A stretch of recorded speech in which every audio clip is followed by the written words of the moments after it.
The following story has been brought to you by StoriesToInspire.org. This one is actually from Rabbi Pesach Kron, but it is so gewaldic. He brings a certain Rosh Yeshiva that travels all over the country in America to collect money for the yeshiva.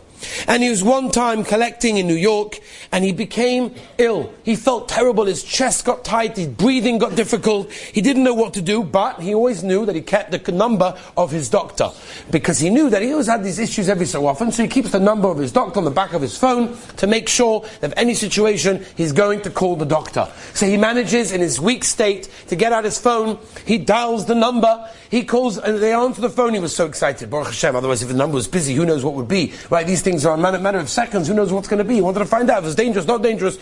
So he calls the doctor, they answer. He says, hello, it's Dr. Cohen, whatever his name is he in? The doctor happens to be here. Yes, I'm going to pass the phone to him. He calls the doctor. The doctor comes to the phone and says, how do you know I was here? He said, what do you mean, how do I know I was here? I called the doctor, so this is the number. He said, no. I'm on an emergency call. Nobody knows where I am, not even my secretary or my wife knows where I am. I had to take an emergency call down the street.